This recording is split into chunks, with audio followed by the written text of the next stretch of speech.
Assalamualaikum warahmatullahi wabarakatuh. Kembali lagi bersama channel cerita horor. Untuk kisah kali ini yang berjudul Membantu Persalinan Genderuwo. Sebelum menonton video ini, jangan lupa untuk klik tombol subscribe, like, komen, dan nyalakan tombol loncengnya agar tidak ketinggalan cerita-cerita horor selanjutnya. Kita simak ceritanya.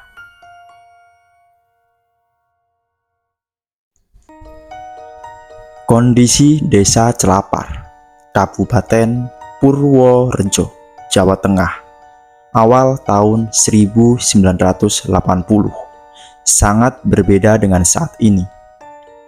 Pada waktu itu, belum ada listrik, sehingga jalan-jalan masih sangat minim penerangan. Dan jarang ada bidan serta jauh dari rumah sakit. Tak heran jika mayoritas ibu-ibu hamil yang hendak melahirkan lebih memilih untuk menggunakan jasa dukun beranak. Salah satu dukun beranak yang tersohor pada saat itu adalah Mbah Kecis. Namanya dikenal hingga jauh ke luar desa. Mbah Kecis tidak pernah menolak panggilan untuk membantu persalinan warga desa.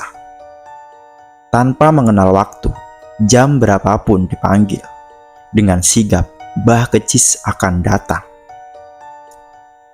Menolong orang itu tidak boleh pilih-pilih. Semua harus kita tolong, kapanpun mereka membutuhkannya, ujar Mbah Kecis kepada orang-orang yang mengagumi komitmennya. Mbah Kecis tinggal sendirian di rumah sederhana yang berada di pinggiran desa.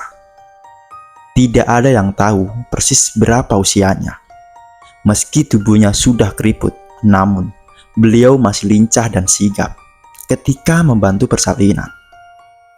Seperti pada malam itu, meski hujan lebat, namun Mbah Kecis tetap menyanggupi untuk pergi ketika Yanto. Begitu tadi dia menyebut namanya ketika memperkenalkan diri, menjemputnya karena istrinya mau melahirkan. Sikapnya terlihat gugup saat itu sekitar pukul 01.00 dini hari. "Mbak, mau minta tolong. Istri saya mau melahirkan," ujar laki-laki parubaya yang mengaku tinggal di desa Ganggeng itu. Jarak desa Ganggeng ke Celapar lumayan jauh, sekitar 8 km. Yanto datang ke rumah Mbah Kecis dengan naik sepeda ontel. "Tunggu sebentar, saya mau menyiapkan peralatannya dulu," ujar Mbah Kecis. Setelah mempersilahkan tamunya masuk, namun tamunya tidak mau masuk. Sikapnya masih tampak gugup. Mbah Kecis sudah maklum dengan sikap tamunya yang selalu begitu. Maklum, namanya istri mau melahirkan. Pasti bawaannya gugup dan cemas. Terlebih jika anak pertama laki-laki lebih gugup dibanding perempuan. Padahal yang mau bertaruh nyawa untuk melahirkan anak itu istrimu, bukan kamu. Mengapa kamu yang gugup? Canda Mbah Kecis setiap kali tamunya terlihat tidak sabaran.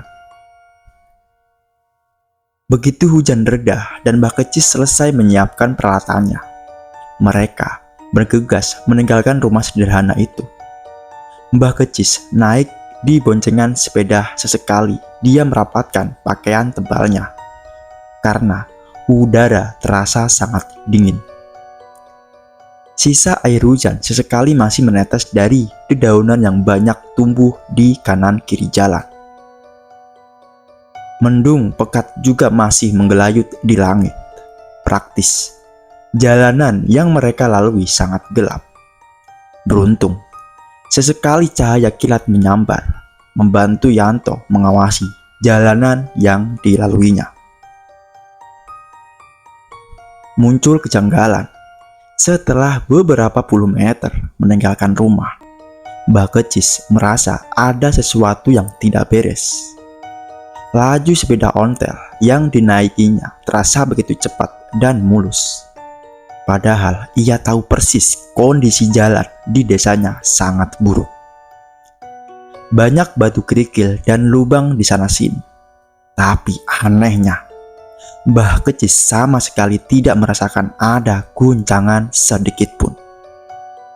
Mungkin Pak Yanto sudah terbiasa melewati jalan ini, sehingga bisa memilih jalan yang bagus dan tidak terperosok ke lubang jalan, pikir Mbah Kecis.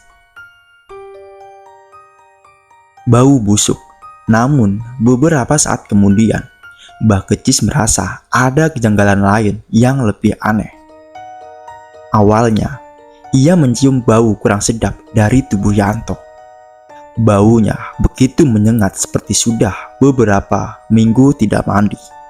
Batin Mbah Kecis. Ia agak kesal karena mulai tersiksa dengan bau itu.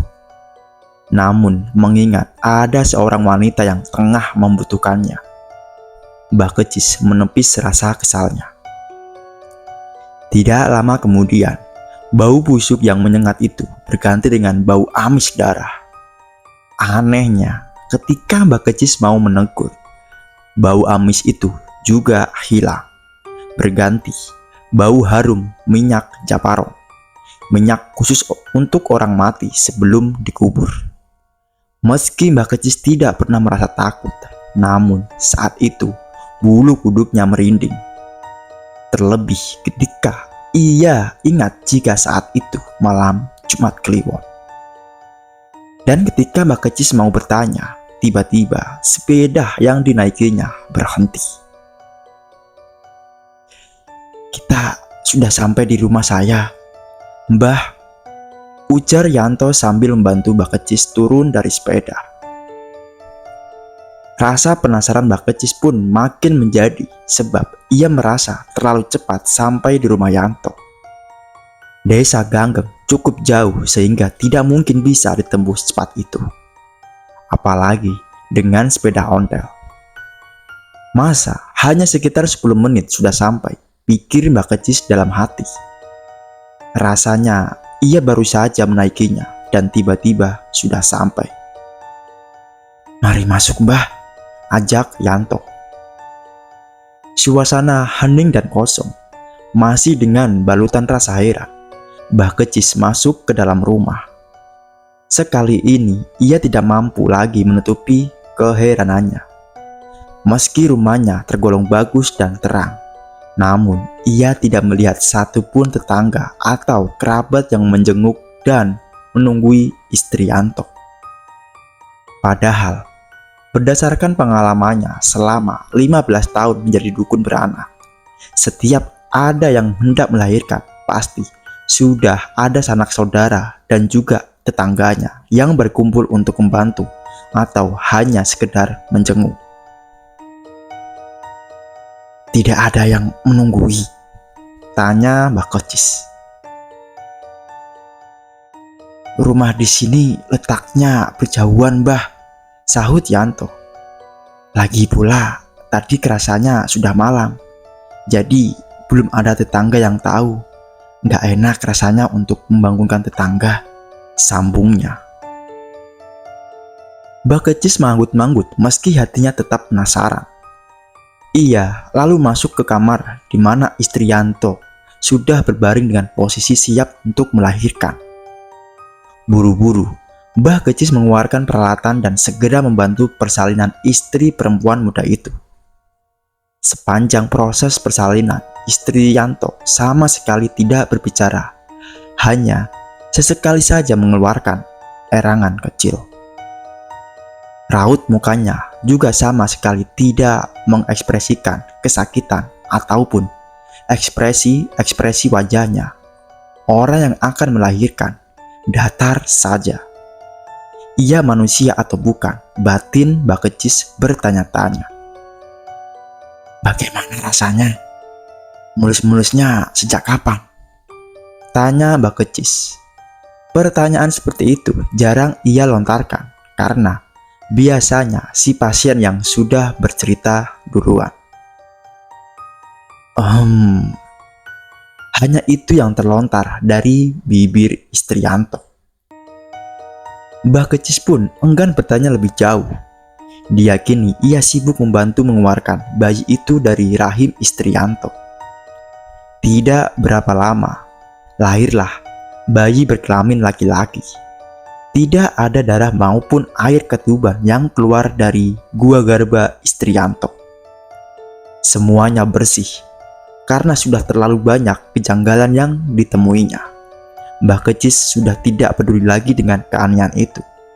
Ia segera bersiap untuk memandikan bayi yang ukurannya lebih besar dari bayi normal pada umumnya.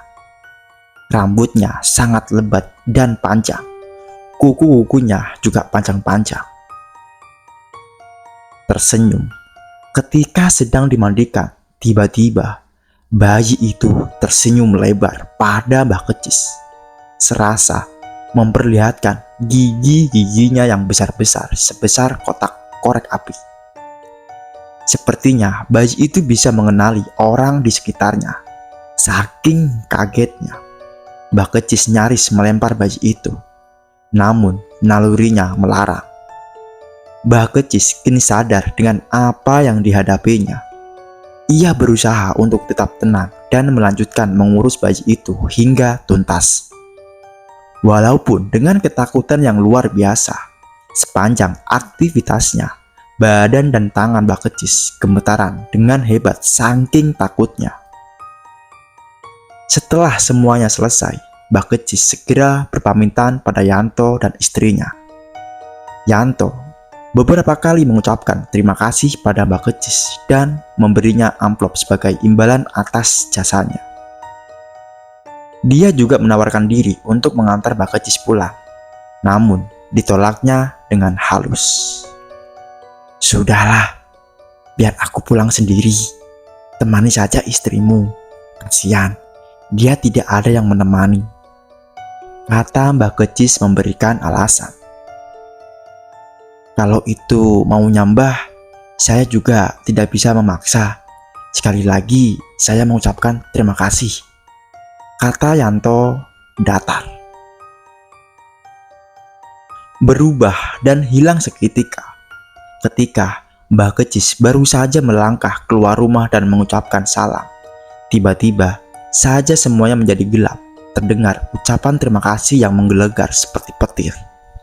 Sesaat kemudian, semuanya menjadi benar-benar gelap. Tidak ada lampu petromak, tidak ada rumah, dan juga tidak ada Yanto maupun istri dan bayinya. Kini yang terdengar hanya bunyi jangkrik dan suara burung hantu. Semua yang tadi dilihatnya menghilang begitu saja. Dingin malam menembus baju kebaya yang dikenakan Mbah Kecis. Dengan tubuh gemetar, Mbah Kecis tengah berlari meninggalkan tempat itu. Namun, baru beberapa langkah ia terjatuh, terjerembab. Kakinya tersandung sesuatu. Setelah ia raba-raba, ternyata itu adalah batu nisan. Mbah Kecis menggedarkan pandangannya ke sekitar dengan bantuan cahaya bulan yang timbul tenggelam. Akhirnya, ia mengetahui kalau dirinya kini berada di tengah-tengah kuburan desa.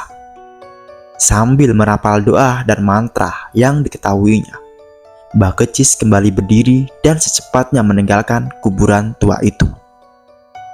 Beberapa kali kakinya terantuk batu nisan, namun ia sudah tidak menghiraukannya lagi. Ia juga tidak peduli ketika amplop yang tadinya dipegangannya tercecer entah di mana. Membantu persalinan Genderuwo bukanlah pengalaman yang menyenangkan. Saat itu, Mbah Kecis hanya ingin segera sampai di rumah dan melupakan semuanya. Dan berakhirlah cerita di sini. Dan saya akhiri. Assalamualaikum warahmatullahi wabarakatuh.